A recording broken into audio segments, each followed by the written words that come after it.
तुम्हें जान करके आश्चर्य होगा कि मैक्सिमम बच्चों को सवाल ही समझ नहीं आता। ऐसी समस्या 30% बच्चों के साथ है। अगर आप सवाल को अच्छे से अंडरस्टैंड नहीं कर पा रहे हो और आपको भी यह समस्या है जो मैंने अभी अभी बताई, ओके, तो आपको क्या करना है? So by text you should be able to imagine it, yes और no. So try to develop it. How I can do it? हम इसको कैसे कर सकते हैं? तो ये कॉन्सेप्ट तुम्हें कैसे याद है? टीचर का कहा हुआ याद है, बुक से पढ़ा था वो याद है, नोट्स में लिखा था वो याद है। कैलकुलेशन अगर अच्छी नहीं हुई तो मान के चलिए कि आपका सवाल नहीं होगा। बात करते हैं कि सर आपने थंबनेल में लिखा है कि कौन से 3 मिरेकुलस स्टेप हैं जो बच्चे को सवाल सॉल्व करा देते हैं। First is understanding of question, मतलब सवाल हमें समझ आए, ये बहुत महत्व रखता है। अगर सवाल ही समझ नहीं आया तो विश्वास मानो कि सवाल होना संभव नहीं है। और तुम्हें जान करके आश्चर्य होगा कि मैक्सिमम बच्चों को सवाल ही समझ नहीं आता। मैं ऐसा क्यों कह रहा हूं? आज से 6 या 7 साल पहले मैंने अपनी 2 बैचेस में एक एक्सपेरिमेंट करा। क्या एक्सपेरिमेंट करा सर आपने? मैंने एक्सपेरिमेंट करा कि मैंने एक डायग्राम बनाया, हो सकता है मेरी पास की स्क्रीन पे आपको दिखाई दे रहा हो। मैंने एक डायग्राम बनाया जिसपे एक ब्लॉक रखा सरफेस पर और ब्लॉक पर 37 डिग्री पे 10 न्यूटन का फोर्स लगाया और म्यू 0.2 ले लिया। सिंपल डायग्राम बनाया और डायग्राम में सिर्फ ये लिख दिया find out the acceleration of block और ऑप्शन दे दिए। ठीक भाई, बहुत बढ़िया। बहुत सारे बच्चों ने सवाल करा, 90 बच्चों का सवाल सही था, कोई ऐसी खास बात नहीं थी। दूसरे बैच में भी वही सवाल दिया। क्या सवाल दिया? पर सवाल को डायग्राम नहीं बनाया। डायग्राम नहीं बनाया तो क्या करा हमने उसे लिख दिया कि a 2 kg block is placed on a surface, a force of 10 Newton is applied making an angle of 37 degree with the horizontal, coefficient of friction between the block and the surface is 0.2। मैं physics का हूं इसलिए physics की भाषा में समझा रहा हूं, बाकी कॉमन बात है। तब भी उसी वैरायटी के बच्चों को सवाल दिया। विश्वास मानो, ये बिल्कुल ट्राइड एंड टेस्टेड है। विश्वास मानो, जो पहले इसी सवाल को जब डायग्राम बना के डायरेक्ट दे दिया गया था तो 100 में से 80 बच्चों ने सही करा था।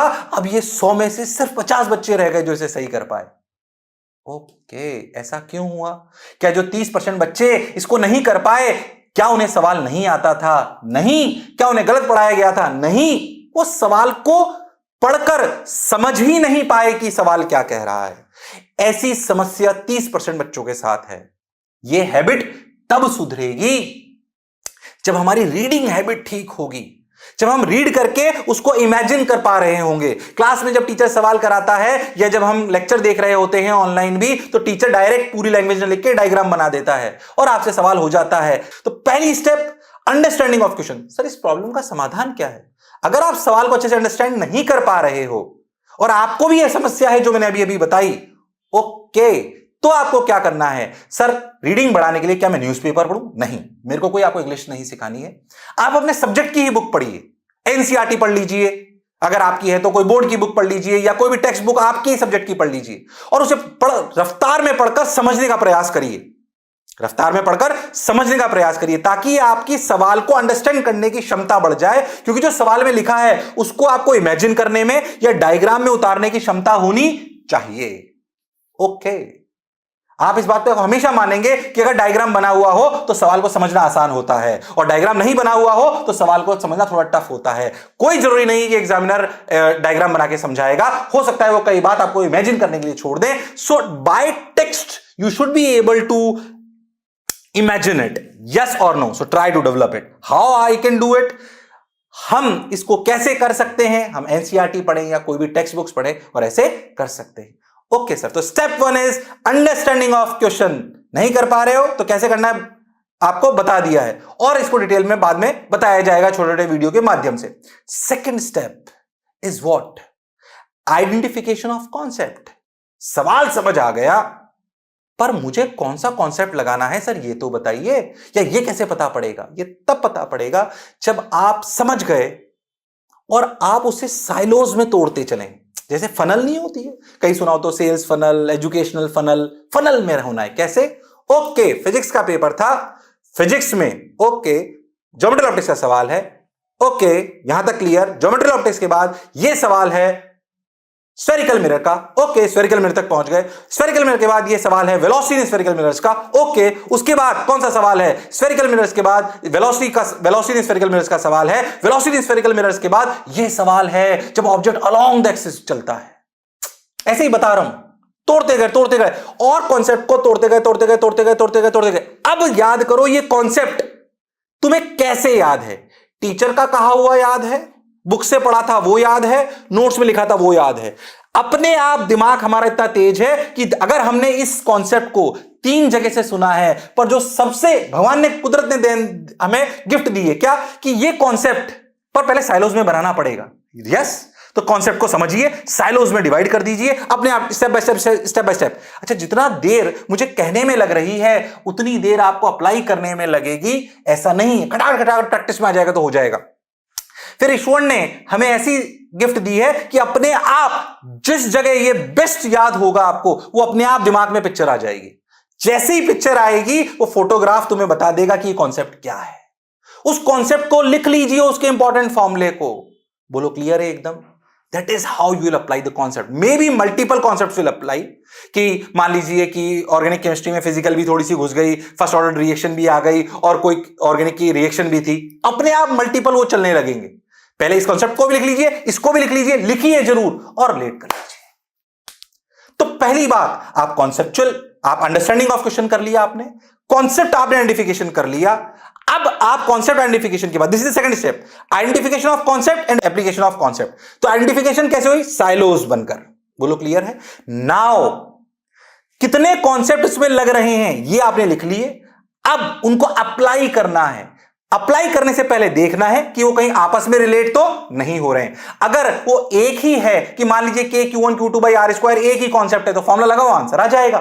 पर हो सकता है कि उसमें k q1 q2 by r square भी लग रहा हो और टॉर्क बराबर I अल्फा भी लग रहा है। तो सोचो कि कौन सा पहले लगेगा और बाद में कौन लगेगा, बस इतना करना है। Now what is identification of concepts is the question. Second step is interrelating the concepts. If it is a single concept, obviously it is a easy question. If it is a tough question, how to relate these concepts, कौन पहले आएगा, कौन बाद में आएगा, किससे निकाल के क्या डालेंगे, ये सोचना है and apply it. Now third problem, calculation. हो सकता है कई सवाल यहीं पे खत्म हो जाए, कॉन्सेप्ट में ही आंसर निकाला है, पर थर्ड स्टेप क्या है? कैलकुलेशन। कैलकुलेशन आपकी अच्छी होनी चाहिए। अभी इस वीडियो में मैं कैलकुलेशन कैसे तेज करना है इस पे बहुत ज्यादा नहीं बोल रहा हूं, पर कैलकुलेशन अगर अच्छी नहीं हुई तो मान के चलिए कि आपका सवाल नहीं होगा। तो 3 स्टेप क्या हुए, ध्यान समझिए। Understanding of question, identification of concept and application of concept, and third is calculation.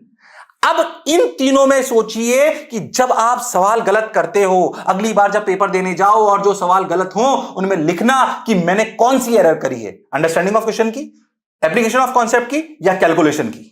बोलो क्लियर? Identify your mistake. इन तीनों में से कौन सी मिस्टेक है, क्योंकि इन तीनों मिस्टेक्स के अलग अलग समाधान हैं और इन तीनों मिस्टेक्स के लिए अलग अलग समाधान के मैं छोटे छोटे वीडियोस बनाऊंगा। किस पर? अंडरस्टैंडिंग ऑफ क्वेश्चन पर, जो अंडरस्टैंडिंग ऑफ क्वेश्चन पे तो मैं काफी कुछ बोल चुका हूं, एप्लीकेशन ऑफ कॉन्सेप्ट और एक कैलकुलेशन। अगर कौन सी एरर हो रही है उसको सुधारने के तरीके अलग अलग हैं। कैलकुलेशन में भी कई वैरायटी है कि मेरी स्पीड धीरे है या मैं इंटर रिलेट नहीं कर पाता हूं या मेरी मैथमेटिकल कैलकुलेशन गड़बड़ है। Identification of mistake is the most important part. ये वैसी ही बात है कि मैं डॉक्टर के पास जाऊं और बोलूं कि मैं बीमार हूं, डॉक्टर कुछ नहीं कर सकता आपका जब तक आप उसे नहीं बताओगे मेरे पेट में दर्द है, पेट में इस तरीके का दर्द है, या मेरे गले में दर्द है, या मेरे को सांस लेने में तकलीफ आ रही है। फिर अगर वो सांस लेने में तकलीफ आ रही है तो हो सकता है वो आपको कोई टेस्ट लिखेगा। That is what happens to education. आपको अपनी मिस्टेक आइडेंटिफाई करनी पड़ेगी। Most of the students come to us और एंड से कि सर मेरे नंबर नहीं आ रहे। नंबर नहीं आने के कोई एक कारण नहीं है, मल्टीपल कारण हो सकते हैं। क्वेश्चन ढंग से नहीं पढ़ना, कॉन्सेप्ट अच्छे से अप्लाई नहीं कर पाना, कैलकुलेशन मिस्टेक होना और भी माइंड डिस्ट्रैक्ट होना, वो अलग बात है। आज इतनी सी बात क्वेश्चन पे करी गई है, इसलिए सबसे पहली बात आपको अपनी मिस्टेक पता होनी चाहिए। इस वीडियो को यहीं पर अंत करते हैं, ऐसे छोटे छोटे वीडियो और बनाएंगे। हमारे साथ प्यार बनाए रखने के लिए बहुत बहुत धन्यवाद, बहुत बहुत साधुवाद। आज का विषय था क्या, कि कौन सी 3 स्टेप्स हैं क्वेश्चन को करने की। फिर से रिपीट करते हैं, अंडरस्टैंड अच्छे से करिए, अंडरस्टैंड अच्छे से करिए। दूसरी step, identification of concept, write them down, interrelate them and apply it, and last is calculation. अब पता करिए आप कहां गलती करते हैं और उस गलती का समाधान मैं आपके सामने जल्द ही लेके आऊंगा या ला चुका हूंगा। क्या मेरी बात एकदम क्लियर है? फिर से एक बार हमारे साथ बने रहने के लिए बहुत बहुत धन्यवाद। Thank you.